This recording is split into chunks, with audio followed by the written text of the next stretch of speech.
Hi, it's Jen from Shabby Fabrics. These beautiful quilts are from the Glad Tidings Christmas collection from Maywood Studio. They are some of my favorite for this Christmas, and we fell in love with this quilt so much we made it in both colorways.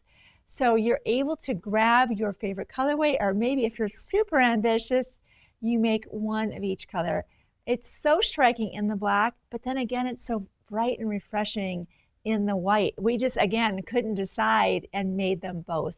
So this beautiful fabric is from Maywood Studio. They're some of our favorite fabric designers. And again, this fabric is stunning. I don't know if you can see it from the camera, but each of the fabrics has a little bit of a metallic detail, which I absolutely love. So if you love intricate piecing, this is a project for you. Definitely want to have some experience quilting, jumping into a project like that. Some of the things that I noticed that might be time savers is maybe using star singles.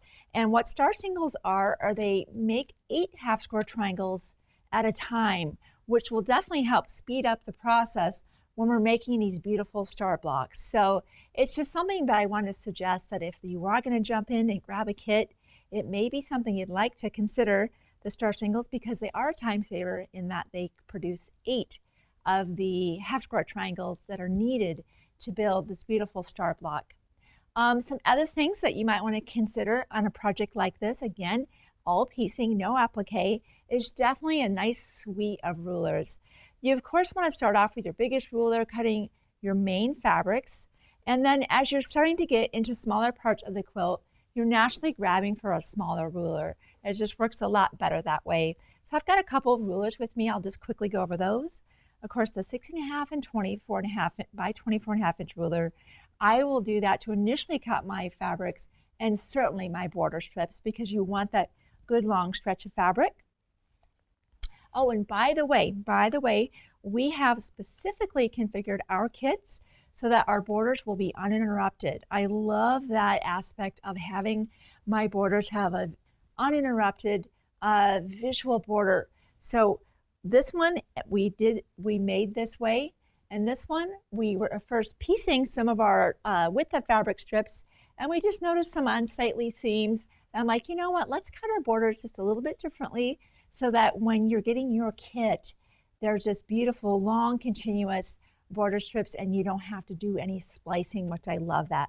Especially on a motif like a poinsettia, it's very hard to strike a nice merging of 2 strips without having kind of a weird visual interruption. So we're sensitive to things like that here, and we try to think that through so that your quilt looks just as spectacular as it can, and your guests and family are impressed by what you're going to make here. Moving on to some of the other rulers, of course, as you are working into smaller parts of the quilt, that's when you're going to want to begin to grab for some of the smaller rulers. You know, rulers are one of the most important parts of piecing. And in the very beginning of quilting, I only had the one ruler and I just made it work. And I found it awkward at times when I was working in really small sections. And I finally figured out that a little bit of investment in rulers is really a one-time thing, and it made things just go along so nicely. So again, incrementally smaller rulers, all the way down to the smallest little ruler. I love my quilting friends. I do. You are my quilting friends. This is one of my new favorites, a 2.5 inch strip ruler. I just love, when I want to cut my own jelly roll strips. I've already got that built in. And it's just kind of nice when I'm getting ready to cut my kind of inner border, just kind of grabbing for that ruler. Another one that I've recently been using a lot of, corner clipper. I love this. It's definitely coming into play in a lot of these corners. So if you're unfamiliar with that, I've already done some previous videos on how to use the corner clipper. That might be just a tool that you'd like to be interested in learning more about. Be sure to just dive through our list of videos on YouTube, and you'll be able to see that and see more about why we like that ruler. Of course, I love to have just a beautiful array of cutting tools. Piecing, right, starts with good pressing and cutting. Definitely treat yourself to a couple things when you dive into a project like this. A fresh blade and a fresh needle is so key, and of course, nice, good quality thread. So we've got Olfa Cutter. This is one of our newest in navy. My husband loves this one. Of course, it being blue. We've also got the 45mm refill blades.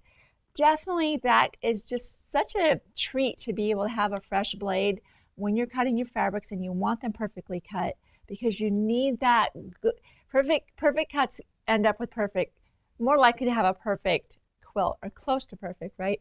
I don't think I've ever made a perfect quilt ever, but I try for perfection, right?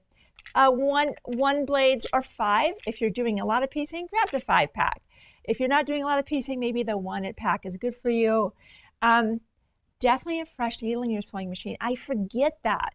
So just a friendly reminder, it's just a couple dollars for a pack of fresh needles. It gives you the best chance of just having really nice piecing without that dull needle kind of just not giving you quite the results that you're looking for. Anytime you're doing piecing, I just grab for a neutral thread set. White, gray, or black really covers the spectrum of what you're going to do for piecing, probably ever. So top stitching is different. We're not doing any top stitching in this project, so you really don't need any more thread than what you're seeing on the table. And of course, treat yourself to some good, fresh patchwork pins. These are the sharpest pins I know of. I love that they have a glass head pin, and I also love that if I drop them, all I have to do, because I've certainly done that, falls right off my sewing table, and I just kind of, the magnetic pin cushion just picks them up for me. Gosh, what else? Obviously, you're going to need a good pressing mat. Pressing is so important with piecing. No ironing, right? Good old pressing. This pressing mat is fabulous for getting nice flat seams. And of course, the spinning mat may be something you love as well.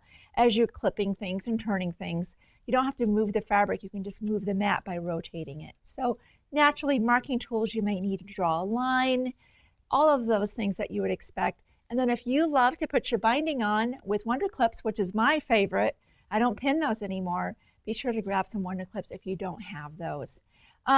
Sometimes I love having, at home, I don't have a mat like this. At home, in my home studio, it's very small, and I just have where my sewing machine is, and my cutting station is actually across the room. So I love having just a little mat next to me when I'm just trying to clip a little, or cut a little something with a rotary cutter. So this is one of our newest products.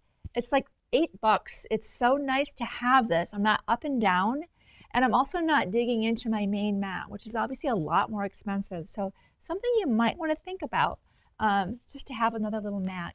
But that's what we use to put together these 2 amazing projects. I love to challenge myself. I love applique and piecing, but I find that when I get to piece, it really demands the nice clean cuts, the perfect piecing, the fresh blade, the fresh needle, and it really kind of is the hallmark and celebration of precise piecing. So if you love that, I think you're going to absolutely love this project, and the quality fabric is pristine. Now don't forget to grab your backing. That's something that I often forget, and you naturally, with this many beautiful fabrics, you certainly want to have that coordinated backing. So let us know what's your favorite. Do you love the black? Do you love the white, and why? And be sure to grab your kit and your backing and anything else that you might need to be able to put these quilts together just as beautifully as the samples were assembled here behind me. So I'll see you next time on a future Shabby Fabrics video.